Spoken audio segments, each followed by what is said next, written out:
lion? In England? It's justice.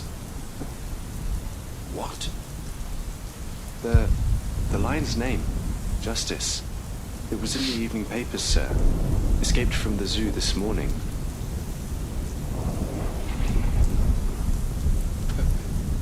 Justice. I wonder if those poor souls would agree.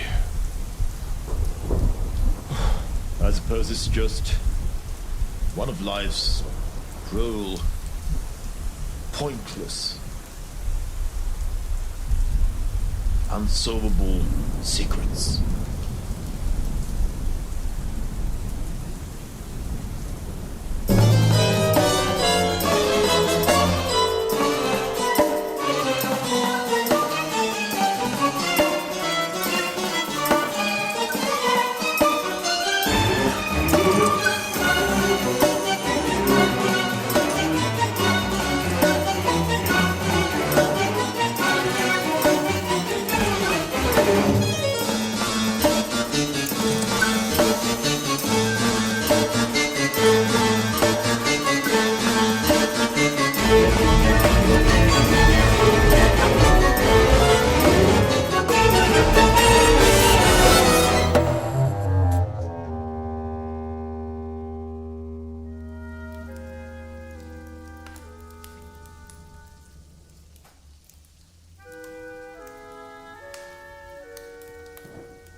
I wouldn't mind one.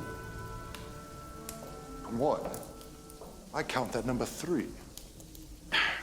Well, if they keep us waiting this long, what do you expect? I mean, look at the time.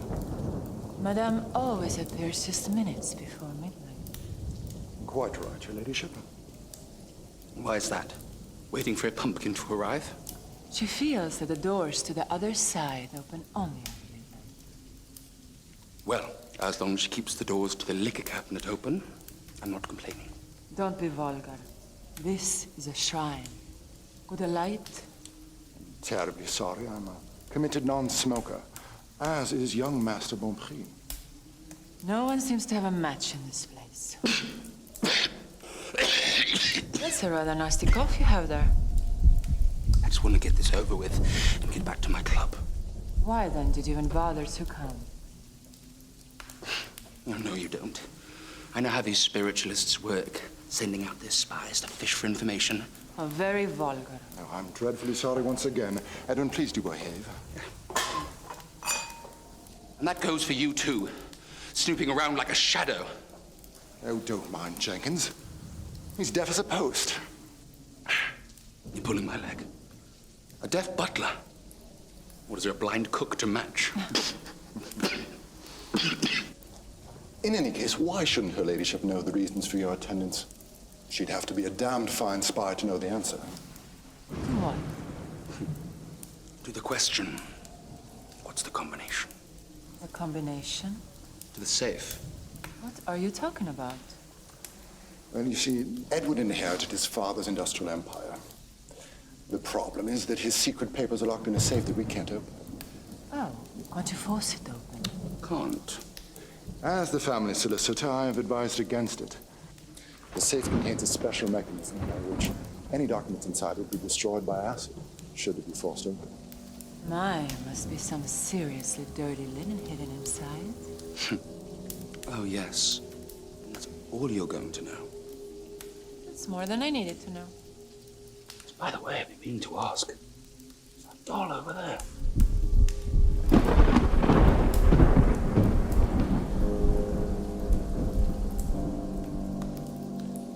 I have no idea. We hear she's American. A Miss Daisy. I loathe Americans. So vulgar. I hate to disappoint you, but I'm one of those vulgars myself. An American. As an apple pie. I have to say, you hide it well. Well, as they say, when in Rome. And when in London. Precisely. London is getting flooded by Americans.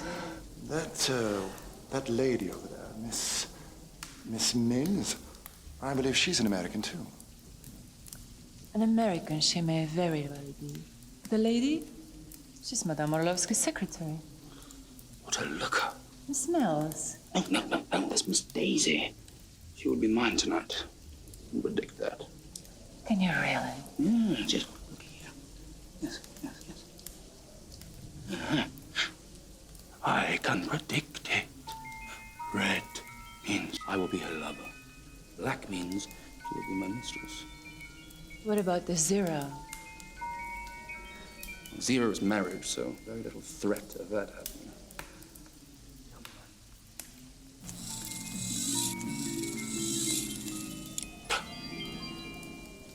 There you go. Next time, just consult me. We should sit whilst we wait. Oh, but we can't. Not yet.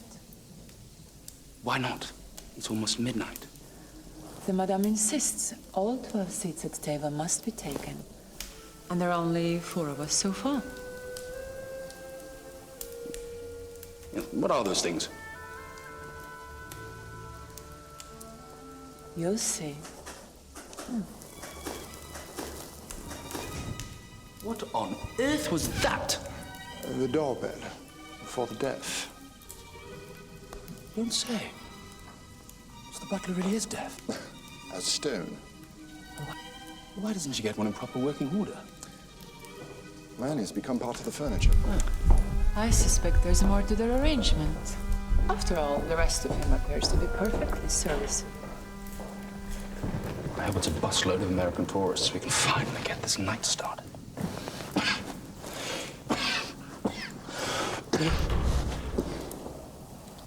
Oh, God, what are these? Oh, good, honest working people, I suppose. Don't you know there's a tradesman's entrance? Now, madame, let's show a little bit of Christian tolerance, shall we? I wish Madame Morloski would give separate hours for lower classes. I'm sure they're loaded with matches. Oh, it's so nice to see nice people here. I guess we're all equal before sorrow, ain't we? I feel the bond between us. I do. Come along now, dear. No need to make a spectacle. I thought I'd scream. At least you took it down the chin like a real trooper. Just look at them. What a miserable little tragedy has clouded their miserable lives. Now we need to hear all about it. Oh, Lord, what next? More factory workers and scrubbing women? This night might turn out fun after all.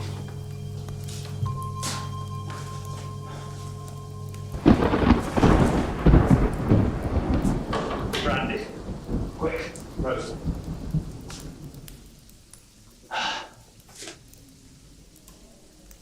Oh, man, don't just stand there. Take my coat. What is the matter with you? Get me that brandy.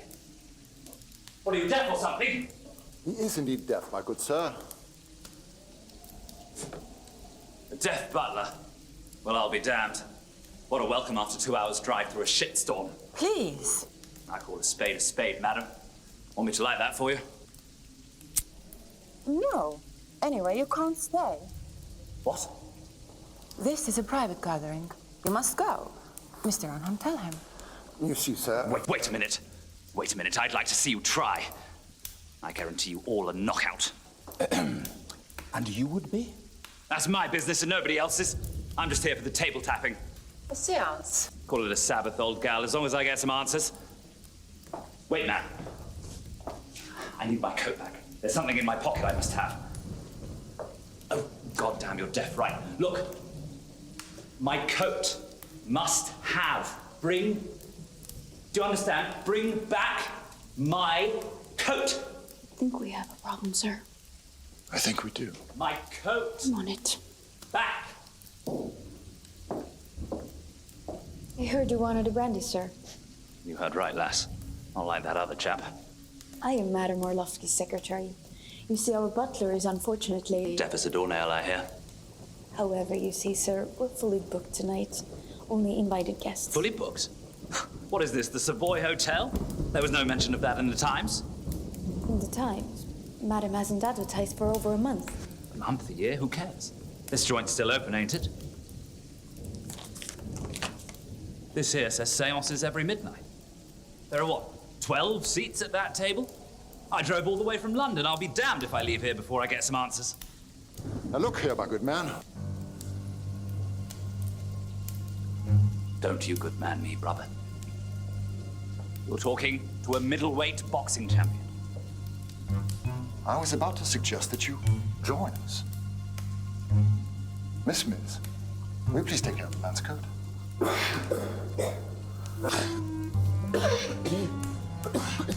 I say, you better have a brandy too. I'm fine. Well, well, well. Well, well, well. Renaissance tapestry. Rhonish grand piano. Hardly looks like a gypsy fortune teller's den at all. Madame Orlovsky is no gypsy. She's Russian aristocracy. Aren't they all? I can assure you that everyone in a better society has the fullest confidence in Madame Orlovsky. Oh, well, what's to say she hasn't just dressed you up and paid you to say that to all her guests? Well, I never. Well, wait a minute. I've been dealing with the Russians. If she's really Ruski, shouldn't she be called Orlovskaya or something? Your coat, sir.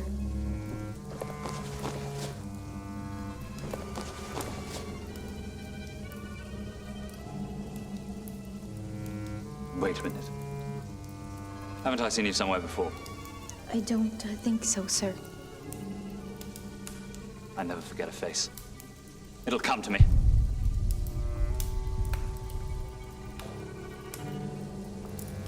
Well then, what do we know about this here madam then, eh? Is she the real deal, or is she just another fairground swindler? Don't be vulgar. Madame is infallible. I've consulted her for years. And yet, still single, eh? How dare you? Come now, pretty girl like you, they only have two questions.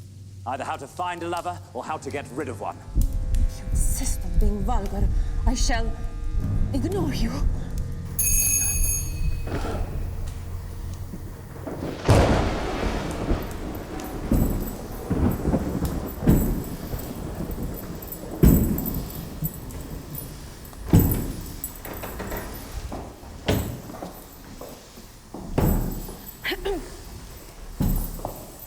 Ladies and gentlemen, Madame Orlovsky is now ready to grant you an audience.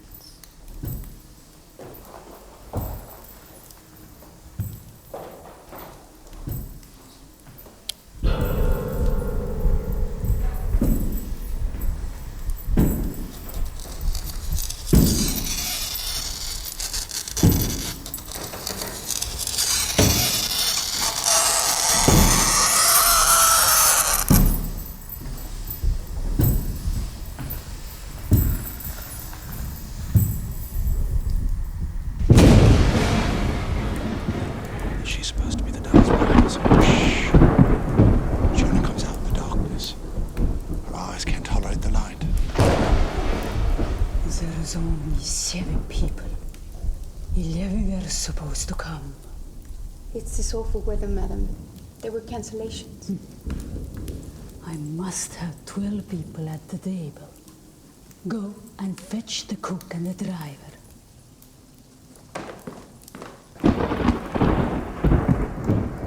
I welcome you. It's almost midnight. Don't we know that? Please, all of you, choose a seat for the seance. I will take the one seat that remains vacant.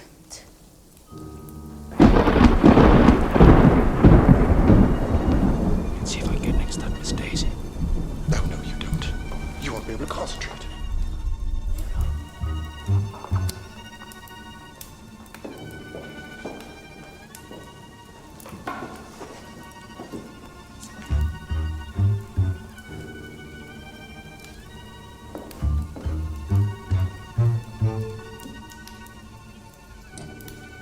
Where's Lexington? Telephones, puncture, won't make it.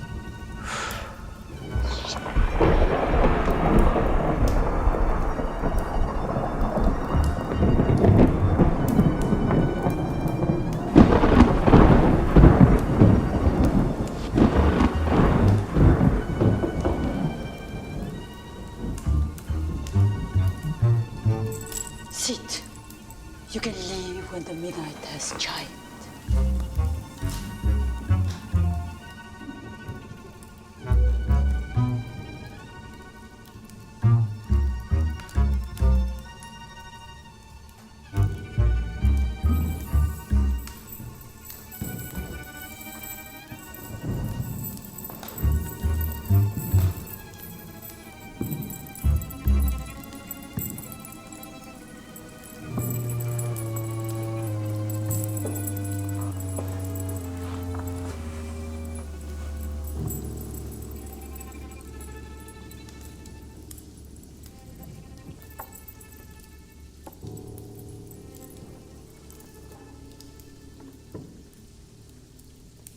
I know not your names or your questions to me. Miss Mills handles all such formalities. Well, of course, with the exception of her ladyship, who has been a loyal devotee to the spiritual movement for long. And Mr. Arnheim, who is indeed my solicitor, and has a right to accompany his young ward, Mr. Pontbury. And, of course, my own staff, who is forced to stand in for the guests that fail to arrive. So pretty much everyone. Not relevant. It is the stars that told me that each one of you has to come exactly tonight.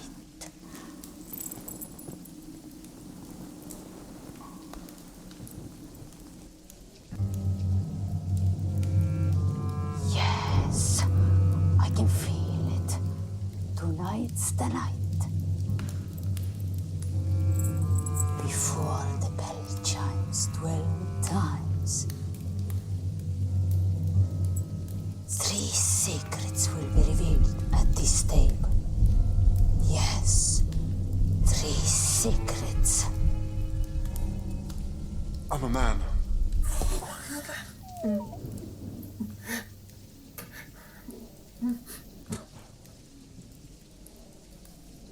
All right, then. 4 secrets. I can see them now. They are grim secrets. Hard to hear. But heard they must be. We're ready, madame. Wait, what does she mean she's a man? Hush. We have more important things to discuss. Shit. Such a waste. But before these secrets are revealed, there's one final test for you all. A test? I didn't come here to be tested. I came here to test you. Don't worry. You have already performed the test. You all have. Now let's see if you passed it. There is a goblet of wine in front of every one of you. Oh, that's more like it. Pull the glove away.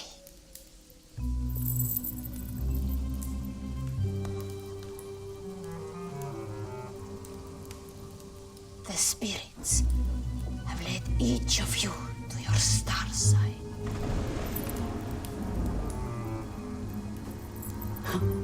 Scorpio. Capricorn, true. Virgo, true as always. I'll be damned. Aries. How could she know I'd be sitting here? I know nothing. It's spirits. I hate to piss on the fire, but in my case, it's completely off. What do you mean? I mean, it says Libra, but what can one do when one's a Leo? But the spirits of Madame are never wrong. Are they? Okay, I'm out of here. I knew this was a waste of time. Edwin, wait. Well, if she can't get this one right, why should I trust her? Edwin, my boy. I don't know how to tell you this. Tell me what? You are a Libra. No, I'm not. How can you even say that? You're my godfather, for God's sake. You were my parents' best friend. Yes, I was and I am. And that's how I know. No, what? What's going on here? Calm down. This isn't easy for me. It's been tormenting me ever since your father passed on 6 months ago. Oh, my condolences. Oh, for God's sake, just speak, Alfred.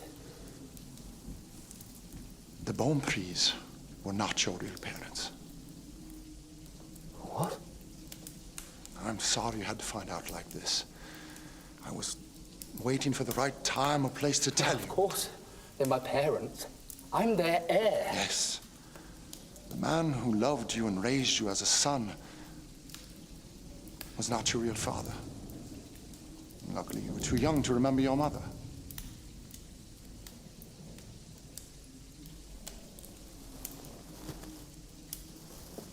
So I'm not Edwin Bonprix.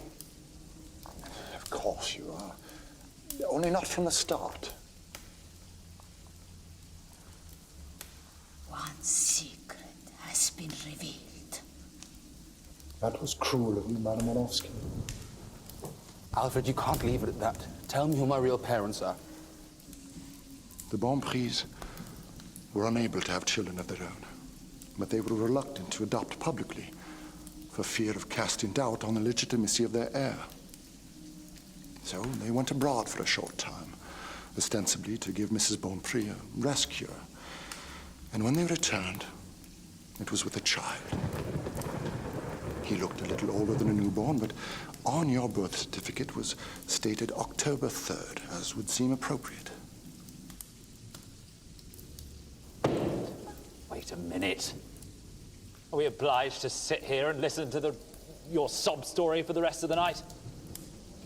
What about my secrets? What am I paying for? No one is obliged to pay anything. Besides, you don't have any secrets. Don't I now? Your death wish is no secret. It's written all over you in wet paint. It smells and sticks to everyone who comes in contact with you. Is that so? You drive fast cars and speedboats and airplanes while drunk and act like a dear Jim laughing in the face of death. But the truth is, behind this mask, you're a coward. Watch your words, madam. A coward who is flirting with suicide to make others admire you. If indeed you do have a secret, it's that you're morbid and afraid of dying. Now listen here! You play everything safe, even though you appear to take risks. And you're afraid that someone will realize that your stunning acts are just smoke and mirrors. And your death wish is just a vaudeville act to make the lady swoon. Would a coward do this?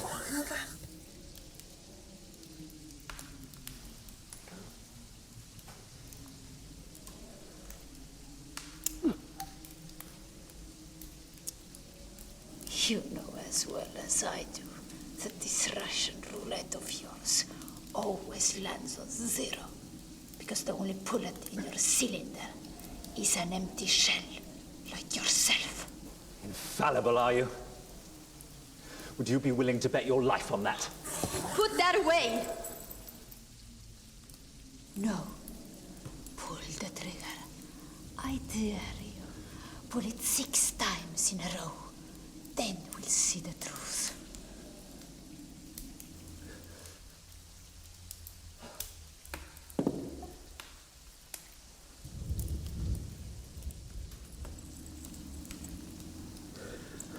That's not all, is it? Yes, I can feel it. You're afraid of something else. You're afraid that your charade has attracted death's attention. You're seeing signs of it, watching you, waiting. You have realized that what began as a game is now a hunt. And you're right. You will not live to see the dawn.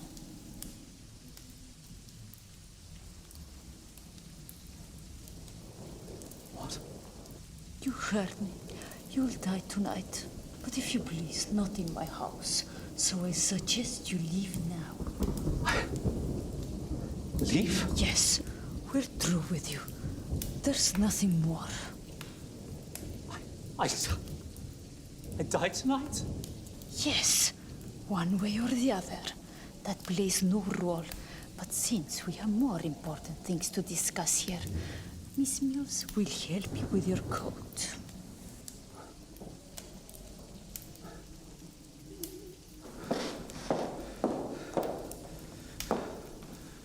Let me take this for you, sir.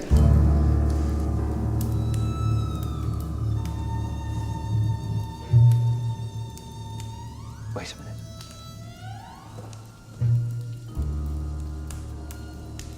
Now I recognize you. Sir, let me show you out. You're that. Sir, That- Madam needs to concentrate. We shall talk outside. No. Sir! Wait a minute. Sir! What the hell is going on here? What is this? Sir! You're... What? Sir. I'll see you in hell, madam. And we're thankful for your generous contribution, if you would. Good evening to you. So, that was the third secret. No, who counts them?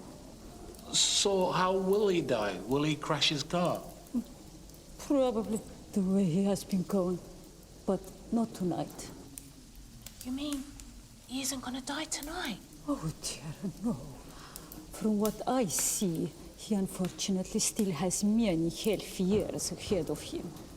So why then did you tell him he would? He was such an annoying and pompous man, and a solid non-believer. I felt his presence was blocking my channels. What was that? A car backfiring. Yes, my dear. Not to get excited about. It sounded like... No, I didn't, my dear. Now, control yourself.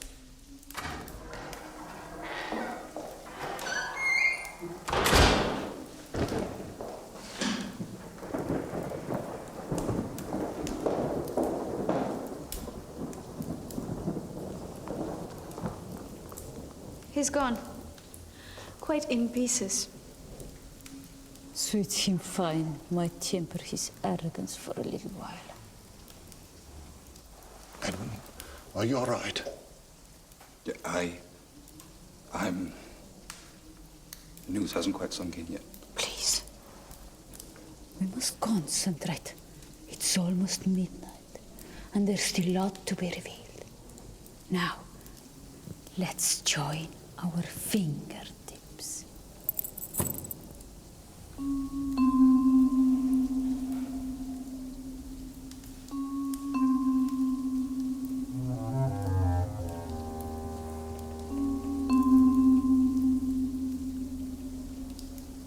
Yes, I can feel it. The spirits are whispering to me. They're whispering a word. Mother. Oh! It's me mother. The who? Oh, my poor old mother. Taken from us so suddenly. We didn't even have time to say goodbye. Now she's calling me from the other side. Just like I knew she would. Oh, no. There's no poor old mother anywhere. I mean, your mother is in a happier place. But there's a living mother right here at this table. The mother of a young man. This young man.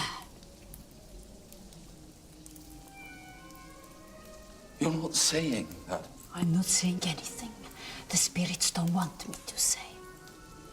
But on this night, the stars have brought together at this table a young man who was adopted and a woman who gave him birth. My mother is here. In this room. It was written, something that could only have happened at this hour, on this very night, during the Great Alignment. A miracle. Madame Morloski, you're not seriously suggesting that... Don't look at me. I've never been touched by a man. And who? You're too old to be my mother. Then you're too young. And you're much too... Yes, much too. And you need a shave.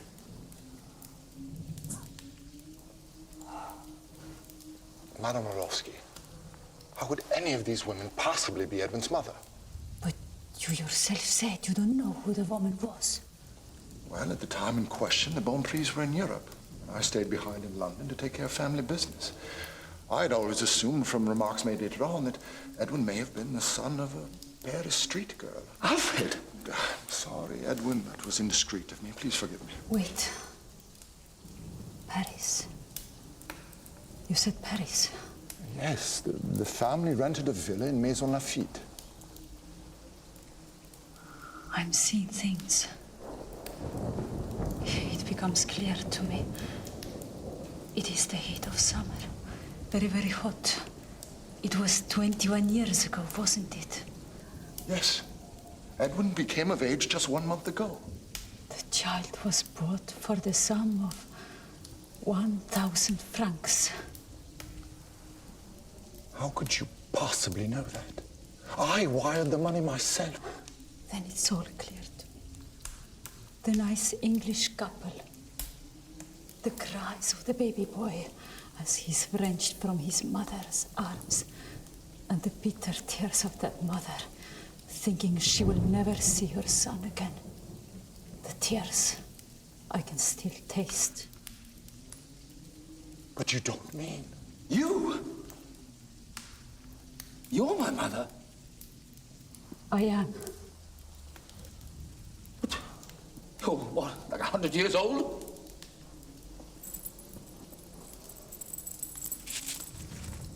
I'm 38.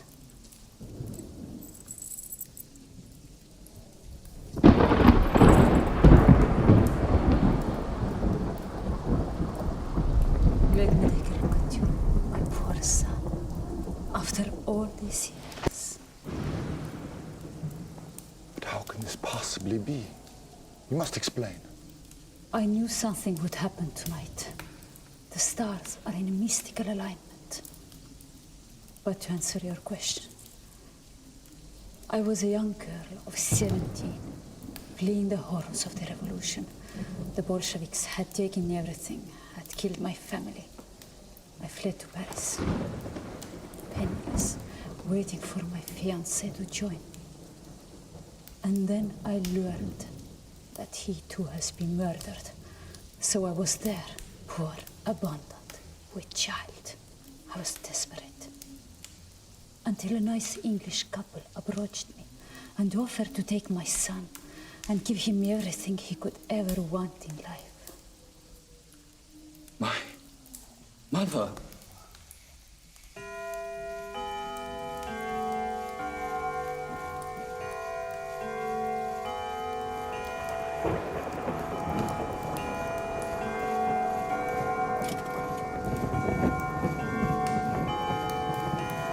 There. The secrets have been revealed. Fields. Madam? Take everyone to the station. Take and make the 1 o'clock train. I need to talk to my son. But, madam, we've not had our answers yet. No, we haven't, have we, Liam? What about my poor old mother? I think you'd prefer to live without these answers. What's the meaning of this? I now see your real motives. They are illuminated by the darkness of your black conscience. Well, I never... And you better never again, or you both will hang. You mean these two took the old woman for a ride? And now, as she has come back to haunt their dreams, they want me to make sure she stays in her grave. Come now, Liam. I'm not staying another minute. What about me? My dear, on the drain, you'll meet a dark and handsome stranger who shall turn out to be the love of your life. Finally.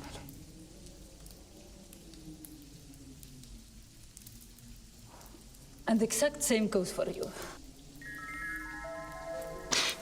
I'm sorry. It would seem the two of you belong together. Right. Well, beggars can't be choosers.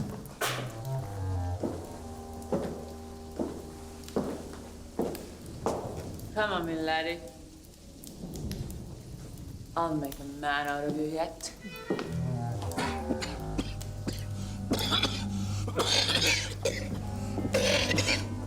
I would see a doctor about that cough.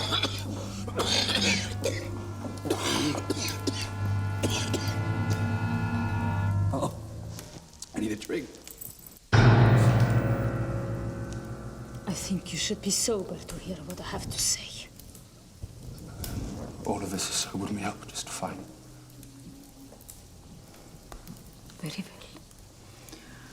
I thank the spirits that led you to me. Before it's too late. What do you mean, too late? My poor son. Our reunion will be short-lived. I'm not long for this world. Don't say that, madam. I haven't told you, or in fact anyone aside from my secretary and my butler, but a year ago, my physician gave me no more than 12 months to live. But, madam, whatever's the matter with you? A calling such as mine takes a toll on the health. I'm afraid I only have weeks left. I'm devastated.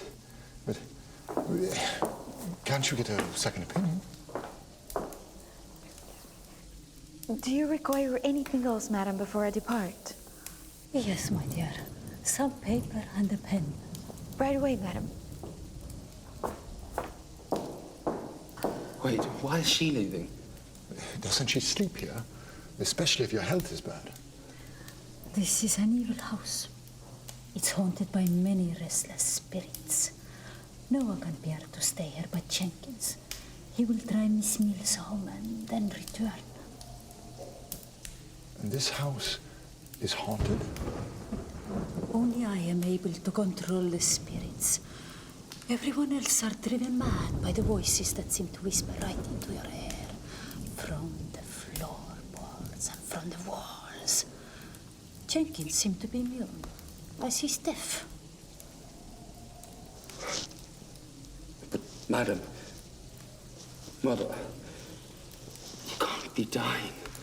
Not now, not just... My dear, you absolutely must see my physician. The way you cough. I wouldn't want you to follow me anytime soon. But you must know, I die happy because I have found you.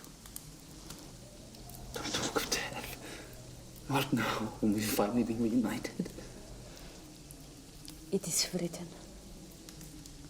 But there's something I want to do first. There's something I want you to have. What is it? All of this. This shall be my legacy to you. No, I can't accept that. Don't be foolish. Who else I would leave my earthly possessions to? It's your real father's fortune. Your birthright. Here you are, madam. Thank you, my dear. Keep an eye on Jenkins striving. He speeds like a madman. The night is full of dangers. Yes, madam. See you in the morning. Gentlemen.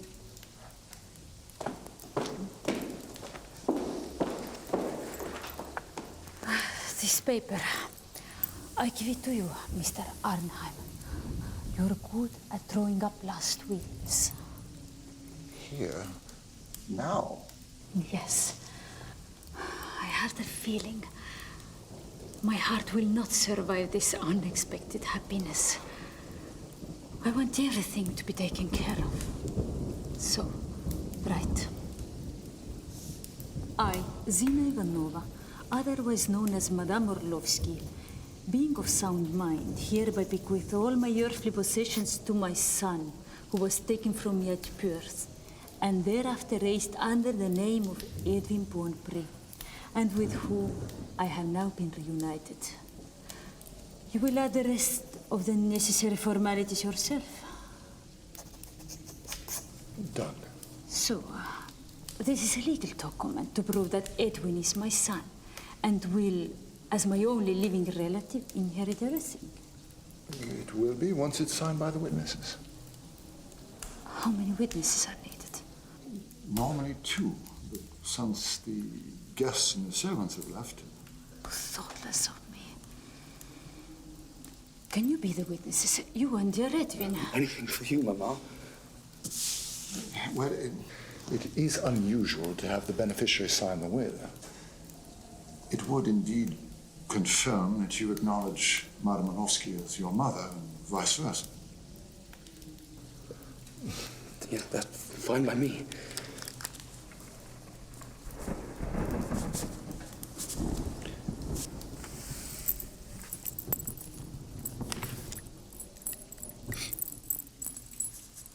All legal and indisputable.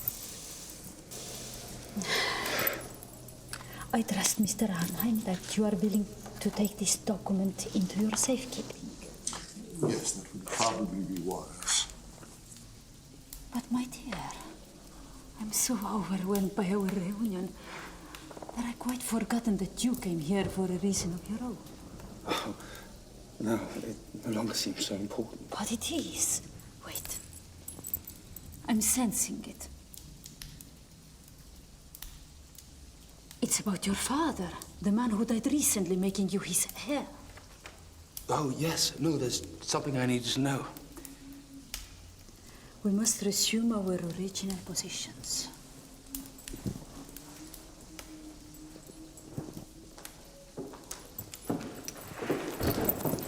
I shall try to reach him.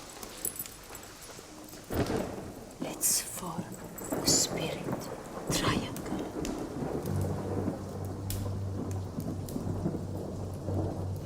Picture him in your mind. Picture the way he walks and talks to you. Try to smell him, to sense his presence. I'm trying to. So am I. There is someone who is attempting to contact me. The spirit of a dead man. Is it my father? Which one? Yes, yes. I can see him.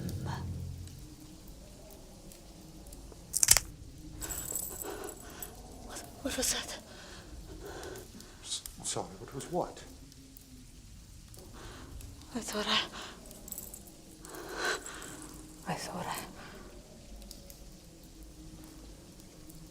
Never mind.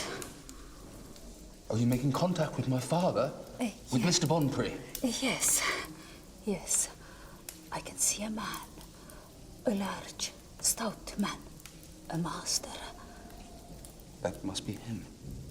Ah, but he's angry. He's not at peace.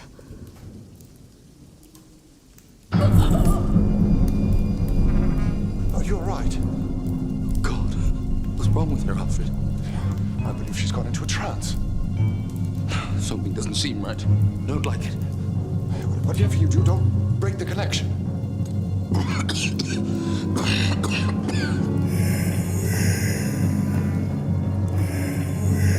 Fuck. That's my father. My God, it is. You have betrayed me. You have shamed me. I don't feel so well. Keep your hands on the table, or else his spirit will never return to the grave.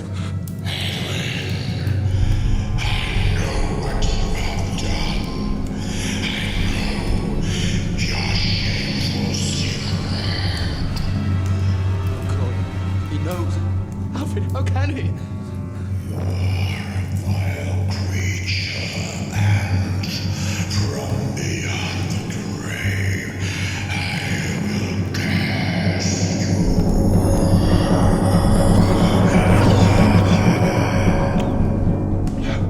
What have you done? Now his spirit will never leave you.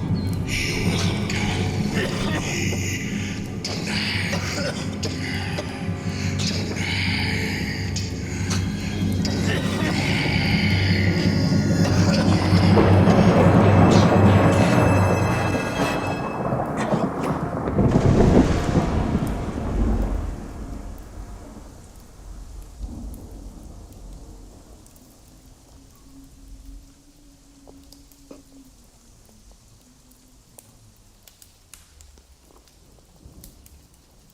So, It's done. He's dead. are you sure?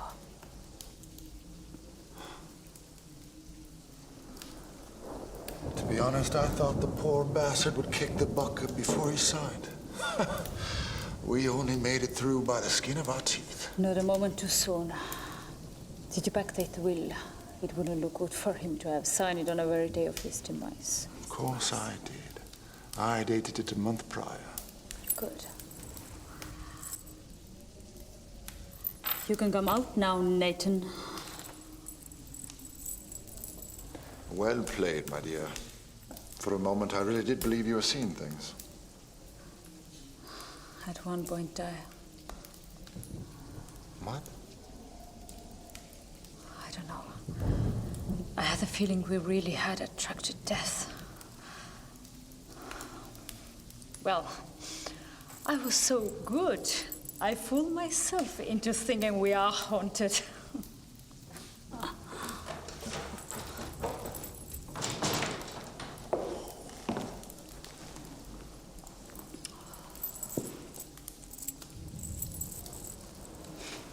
You have made blunders before. That this takes the cake. You admit a stranger in here tonight. Are you an imbecile? What was I supposed to do? I expect you to care of him. And the same goes to you. This bloody Worsley could have ruined everything. But you did need 12 guests. Fortunately, I don't have to put up with your incompetence much longer. You have been handsomely paid, so farewell. And I never want to hear from you again. Not so fast, Missy. I think a little renegotiation is called for. Who the hell do you think you are to talk to me in that manner? Oh, drop the act, sister. The performance is over. It was me who saved your bony ass tonight. I've been dying to ask you about that. How did you pull it off? It was perfect.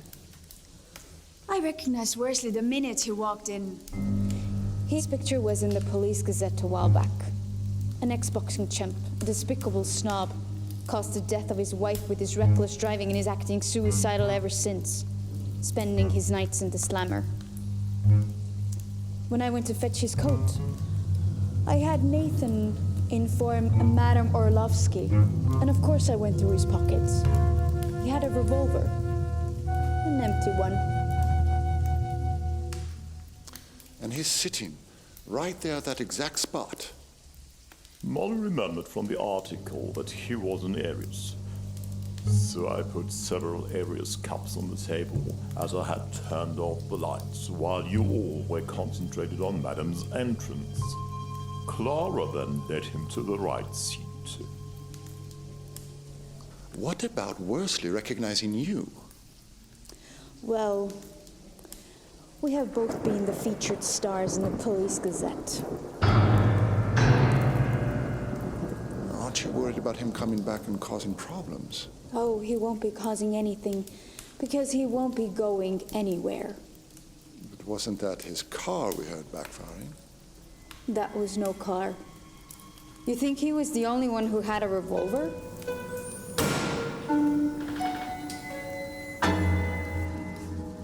And thanks to us, his car is now in the river, as is the other car, with the rest of the cast. But you don't mean that... Don't be such a babe in the woods. We, Russians, leave no witnesses behind. Nathan fixed the limousine's brakes. And I gave the driver a hefty dose of Veronal in his brandy. So we sure as hell are entitled to an extra bonus for getting our hands dirty. Ain't we, honey? That's right. Of all the ingrates, it was your cock-up, and I'm not going to pay for it. Or maybe you want the coppers to receive a tip where the 2 cars can be found in the river. How about that for gratitude? So, if you don't want your next starring role be under the gallows, you walk away and forget about any idea of blackmail, because if I go down, you all will go down with me. I would listen to her. So, Nathan, I suggest you take this greedy mole of yours out of my house before I throw her out. Come on, honey. I can't stand the sight of this bitch a minute longer.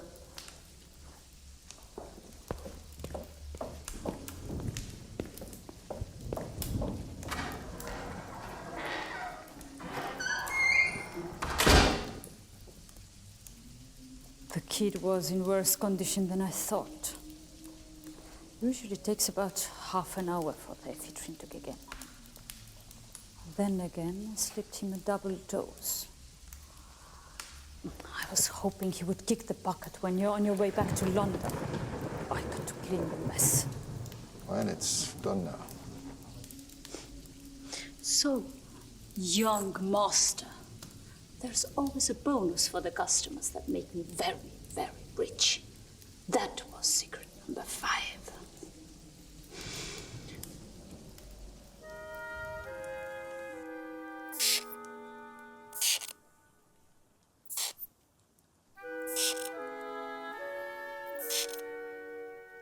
Are you awake? I've been thinking. Thinking? About things we've been discussing lately. Oh. You mean money? Don't make it sound so vulgar. Well, I can't help thinking about money when I'm all but ruined. Don't exaggerate.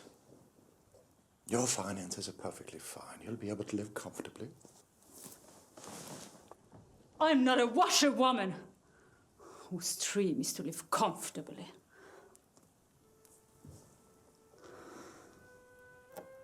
When I grew up, I had nothing. And I promised myself I will get everything, and I got it.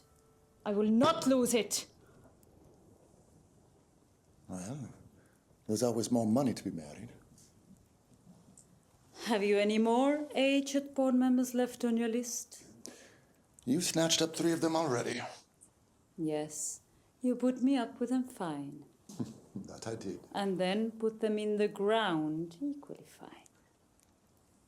Now, madam, we in the legal profession would term such an insinuation slander. You know perfectly well that I had absolutely nothing to do with the unfortunate demise of your last 3 husbands. Of course not, my dear. But I clearly remember my first wedding. Don't you? That would be your first London wedding, after you'd run out of continental husbands. Remember me in my white lace dress, wearing the wonderful emeralds good old Sir Mortimer gave me. The ring, the necklace, the earring. And the first thing you told me when we were dancing our first waltz. Remember? You said. Madam, do you know these stones can kill you without a trace? Angel in disguise, descending from the skies above. Oh, such an innocent remark could never be construed as legal advice. I was merely alluding to the facts of a previous case. Wonderful, detailed facts. That emerald dust, when consumed, will within weeks block one's respiratory tract and lead to suffocation and heart failure, without leaving the slightest trace in the body.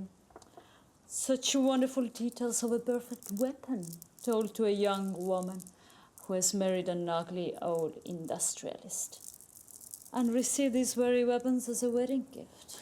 Pure coincidence. So, it's only fair that Mortimer got at least part of his gift back. The salt in his puddings. It was worthy of an earring. And what is the use of one earring to a lady? Exactly. I felt it much better suited to Sir Lemuel, internally. And poor Sir Ivan, the fourth baronet. I agree. That was particularly a sad case, because I was rather fond of the beautiful pendant. And now, only the ring remains. Yes. I kept it for a special occasion. I'm sure if you were to agree to marry me, that occasion would present itself. Don't be daft, darling. I will never marry you. You're just after my money. Which is dwindling. But if you would help me to get rich again, I would split my fortune with you. What fortune are we talking about? The fortune, about 2 million, I think. That sounds suspiciously like the Bonprix estate. Oh, Alfred, think of it. Wouldn't it be gorgeous to have all this money? Think of what we could do with it. Oh, you do remember me uttering the name Bonprix. The only problem is that neither you nor I happen to bear that name, which grants access to that money. But your ward does. The last time I checked, my ward was busy gambling, drinking, and fighting, and not at all inclined to share his good fortune with us. Such an unwise behavior for a boy with a heart condition. You did say he has a heart condition, didn't you? I'm not discussing the private affairs of my clients. Well, I remember you casually mentioning it when you told me he's a spoilt brat who treats you like a dog. Well, one can't be too picky about who pays one's bills. So why not pay them with his money? I'm sorry, where is this conversation heading?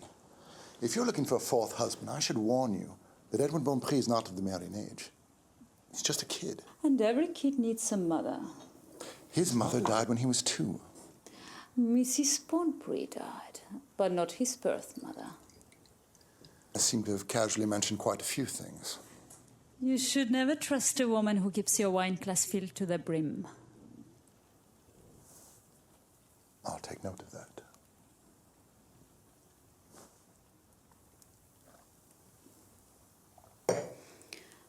However, that got me thinking. What if you could get Master Bonprix to attend a seance one night? Absolutely out of the question. He's morbidly afraid of all things supernatural. And even if he weren't, why on earth would he attend a seance? I'm sure there's something he wants to know. Perhaps something he'd like to ask his dear departed father. Well, there was something about an unknown safe combination. There you go. He will come to contact his father and ask for the combination. But you can't give him the combination, can you? Don't be so slow, darling. Of course not. Because when the seance is over, he won't be needing the combination. Because he'll be dead. Firstly, I don't know what to say firstly. How would any of us benefit from him dying here? We wouldn't. Unless by that time he happened to have found his birth mother. But I don't know where she is. I'd always just assumed that it was the Bonprix gardener and his wife. And they're both long dead. Precisely. But what if his mother was not the gardener's wife? What if it was a young Russian noblewoman falling on hard times? What? You? You're not even a real Russian. Who cares?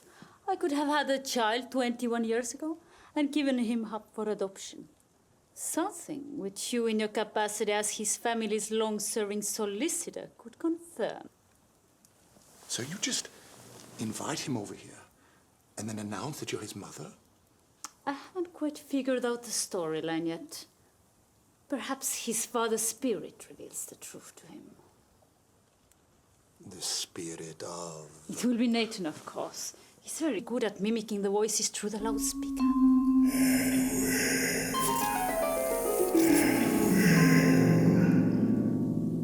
He should be. He was an actor before he decided that crime paid better than Shakespeare.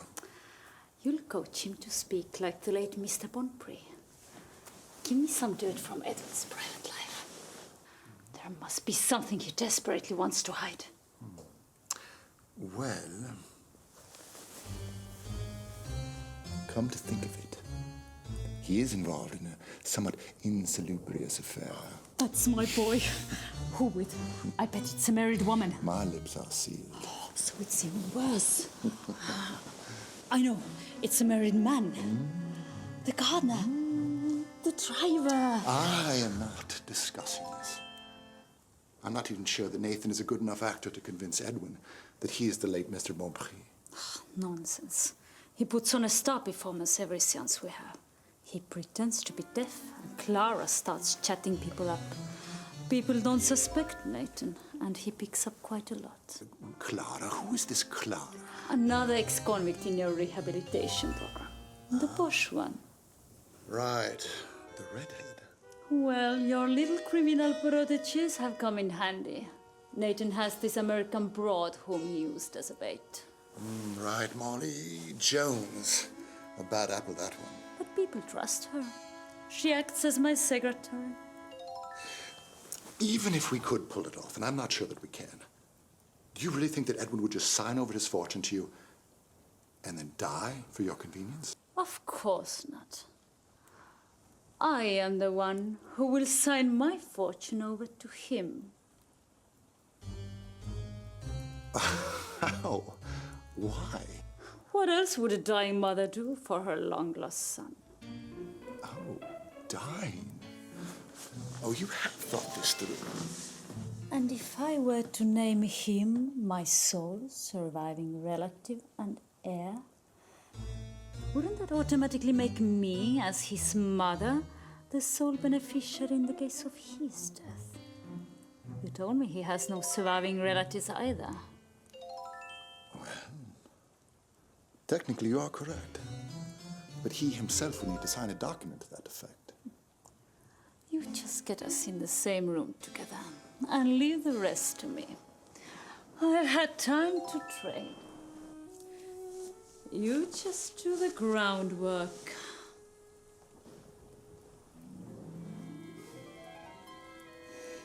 There's enough here to bring down a bull.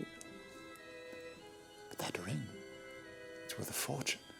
Just an investment with guaranteed return. Now, remember, it must be ground into fine powder. Puddings and soups are best for incorporating the dust. Well, eggnog is the best, but I don't feel like waiting until Christmas. This will make 5 hefty doses. In a week, he'll feel out of breath. Then a cough will set in. Normally, he might last a month or a month and a half tops. But if we were to add this new wonder drug, ephedrine, to speed things along. Ephedrine? A stimulant to increase blood pressure and accelerate heart rate. Very bad if you have respiratory problems. And a ticky-ticker, just like poor Sir Lemuel had. Oh, Alfred, think of it. You will be rich, free, your own master at last. Well, it does sound good on paper. You just leave everything to me, honey. A lady must have her secrets.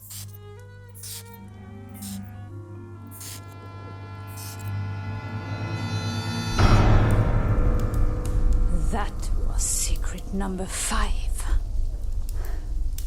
Oh, I need a drink. Well, you've certainly earned one.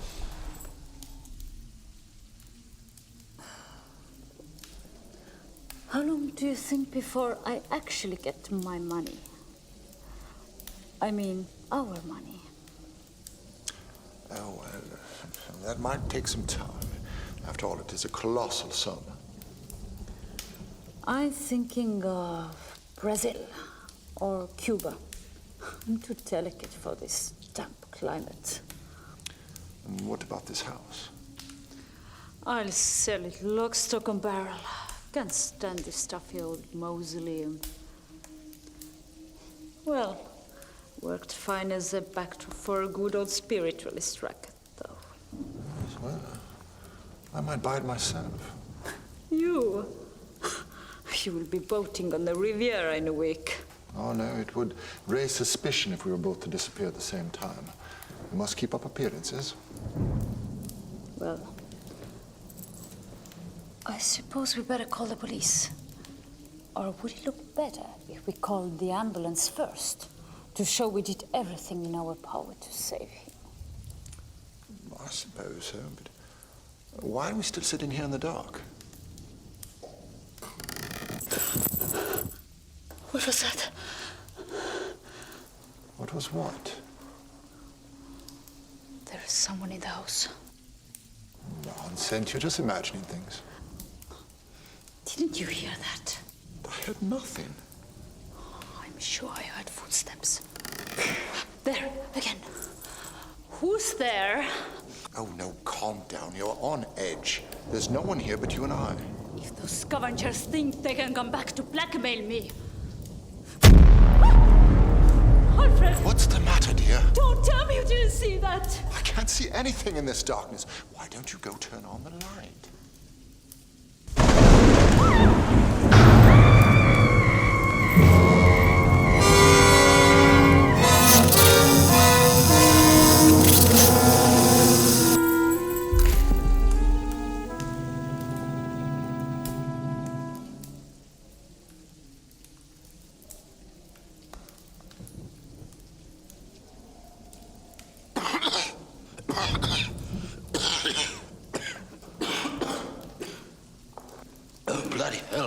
I almost fainted holding my breath.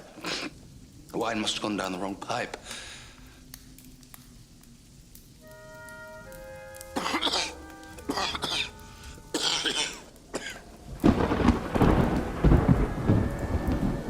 Well? Fried. Certainly smells like it.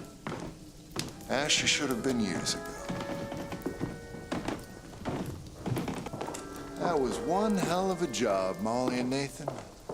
Got her just dessert, she did. Only glad to lend a hand, Mr. Arnheim. Our first light is always to you, Governor.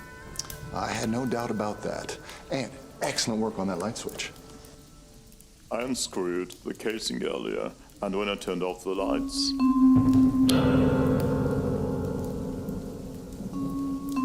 I just slipped it off, nice and discreet. I'll wire the money to your American account tomorrow. Pleasure doing business with you, Mr. Arnheim. We are going to get married and buy a little farm in Ohio. Oh, that's the spirit. But before you do, you need to call the police and inform them of the tragedy we just witnessed. The poor mother, electrocuted in front of her loving son. And all witnessed by the family solicitor. It's what we call, in legal parlance, an act of God. And you can't prosecute God, can you? Right. Right. Time for the last performance.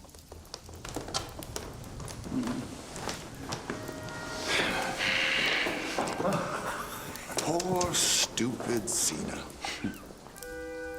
Always so intelligent and observant, and less blinded by the brilliance of her own performance. We should get that poison ring so we don't raise any more suspicions.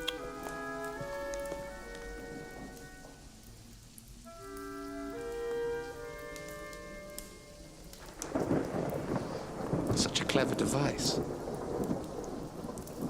I think I'll keep this one as a souvenir. Always useful when you have your hand over someone else's drink.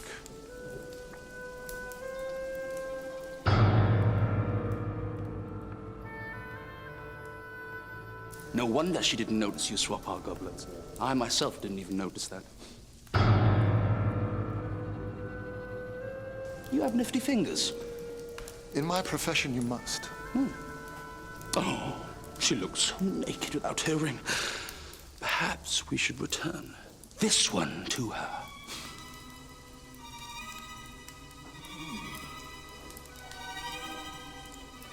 Nope. This one will buy me a Rolls Royce. An emerald green one.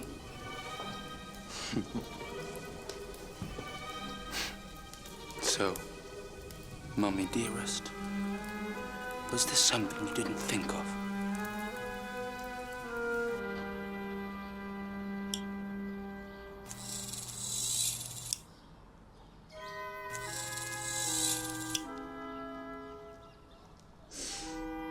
I've been thinking. Thinking? Maybe we should rob her. Who? That witch you've been eating on. How much did he say she was worth exactly? What's it to you? You just inherited 2 million. Well, that's the thing. It's all gone. What do you mean, gone? I've been having these gambling debts. Gambling debts? Yes. And if one doesn't honor one's gambling debts, one is likely to get rubbed out. So I honored them. You had 2 million in gambling debts? Don't be silly. You know damn well most of that money's tied up in the company. I couldn't get a penny without the board's consent. I barely had $500,000 in cash. Your father has been dead for 3 months? And you have $500,000 in gambling debts? Oh. No, most of that debt was from before. From my time at boarding school. Edwin, I envy your education. And one has to keep up appearances to reassure those whom one owes money to. Spend a penny to save a penny, as they say. After these chaps found out about my inheritance, I was faced with a bit of an ultimatum. I'll be damned. I should be in charge of your finances. I am your financial advisor, after all. Yes, and I'm of age now. Right you are. It's your duty. So now, it is your duty to get me out of this predicament. Oh, no. We need to eliminate your bad habits, starting with the most expensive ones. Well, spending less isn't a solution. It's a punishment. I'm perfectly prepared to get rid of my gambling debts, but my bad habits, never. Well, what is the solution? I'll split the money with you. What money? Her money, of course, which you will receive after she's dead because you will marry her. We've been over this, Edwin.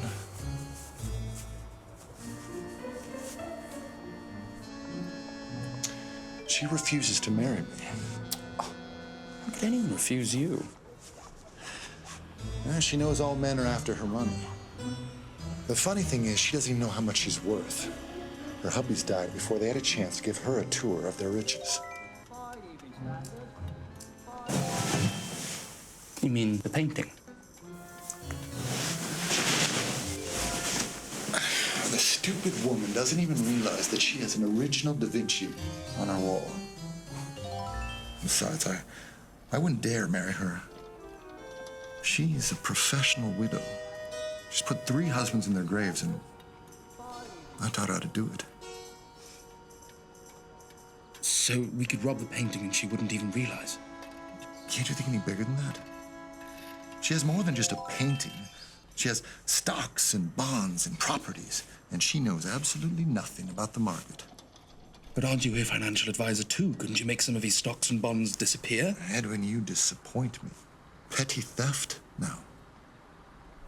If we go after it, we go after all of it.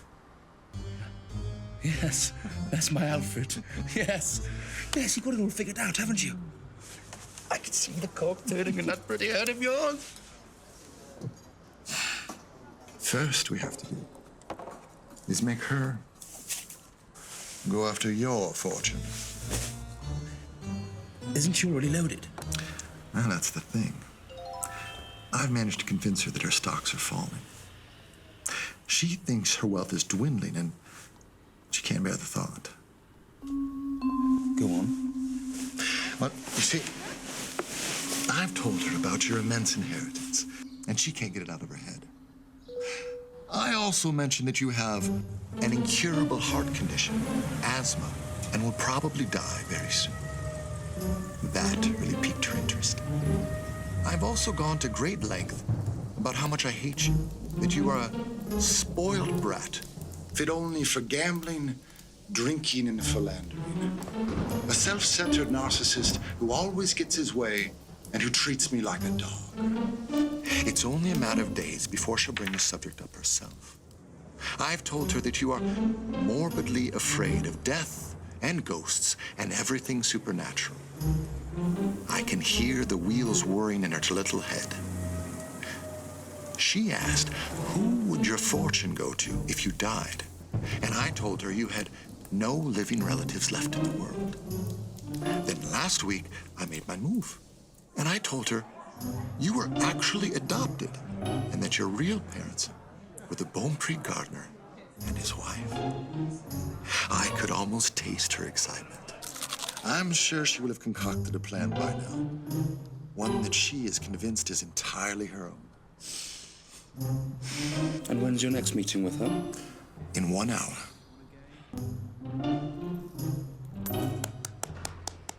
I applaud you, good sir.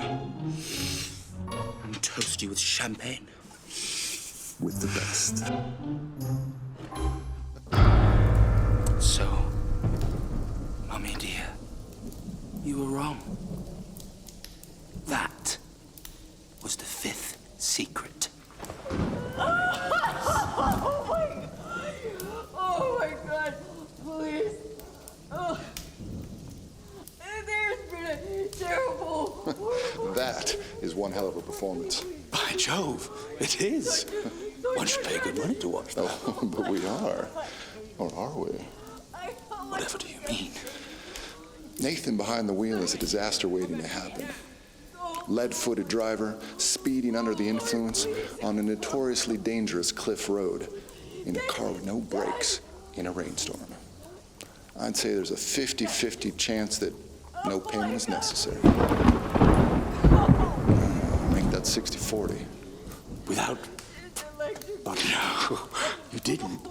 I did, just after I arrived.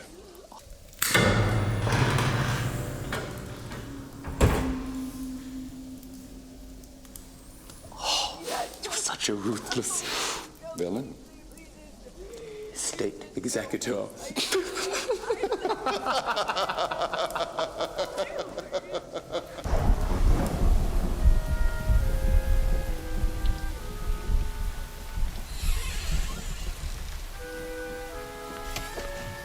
Sir!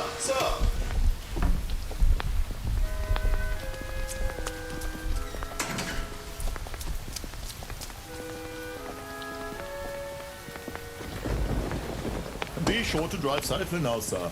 Thank you, officer.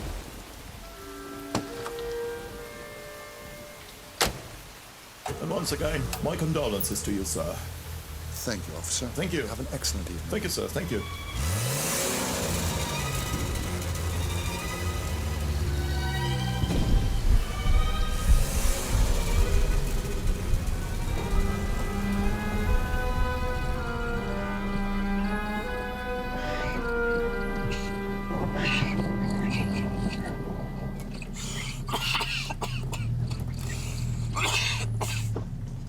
practicing that coughing so thoroughly. It's become quite the habit with you, huh? Oh, I don't know. I'm feeling the more I cough, the more there's something stuck in my throat. I feel like shit.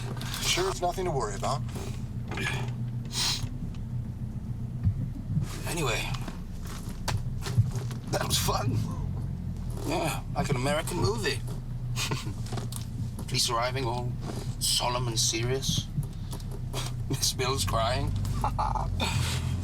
Yes. Me being interrogated in one room, and you in the other. Yeah, well, fortunately, we all saw it happen. There's nothing to lie about. Yes, by the way, why did that police officer offer you his condolences? Oh, that. Not sure. Had something to do with me being her lawyer, maybe? Seems a bit over-ambitious to me. But they did a good job.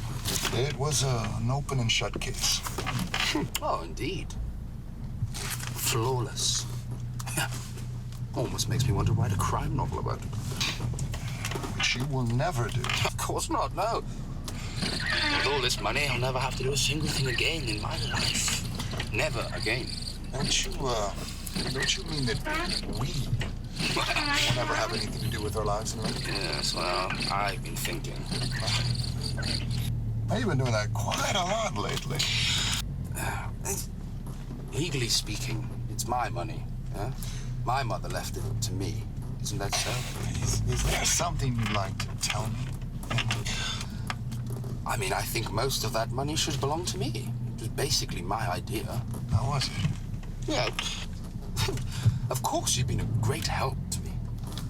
But you're a family lawyer. Isn't that what you're supposed to be? A great help. I put the idea in your head. Now, you can't argue against that. I suppose so. I'm glad you can see things from my way. Yeah. And you'll always have this position. And all this money, after all, bonds and stocks have to be managed. It's a full-time job. I'm sure it is.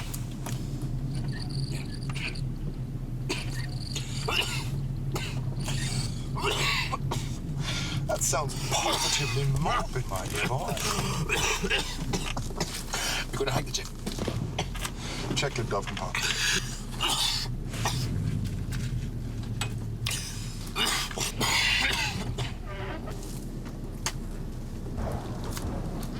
Oh, shit.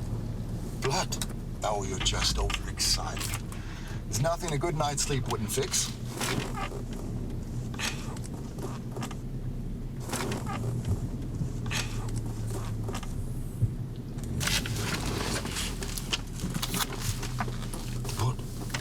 What does this cablegram mean?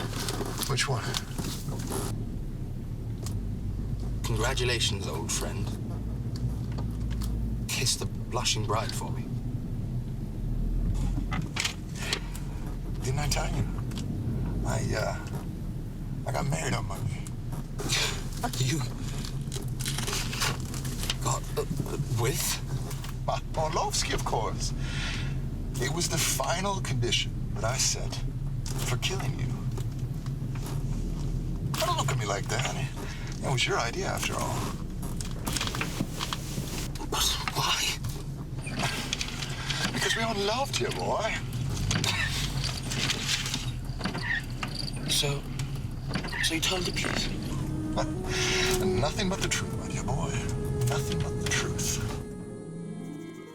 So you see, officer, it was to be a family reunion of sorts. I met my wife while searching for the birth mother of my ward. He found his mother and I found the love of my life. And now, this tragedy. I hope the shock won't prove too violent for the young man. He's not shot well, you know. He's a bad heart, asthma. To be honest, his mother and I weren't fearing for the worst. I feel such a responsibility for him now that I am legally his last living relative left in the world.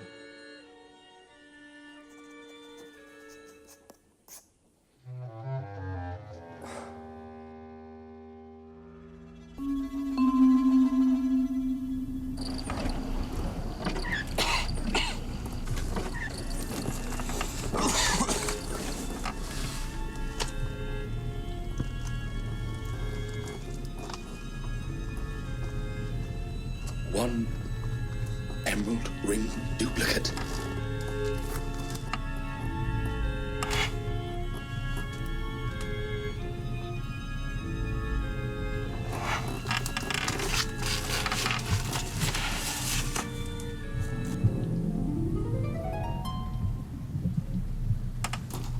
Is this the Morloski ring?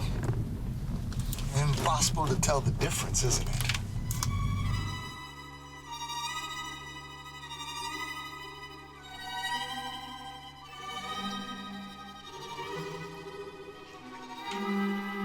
So, this is the original. And this is the copy and paste. Perfect. Just a small investment with a guaranteed return.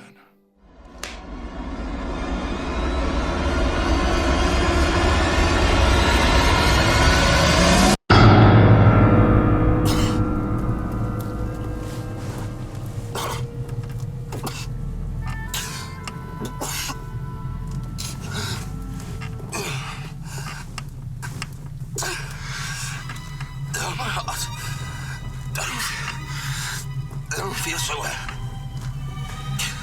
You should change the goblins. Did I? How did I know?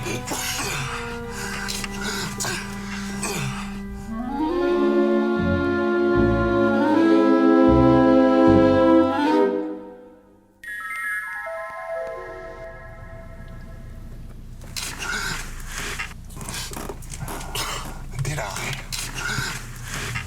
How did I know? That is my little secret.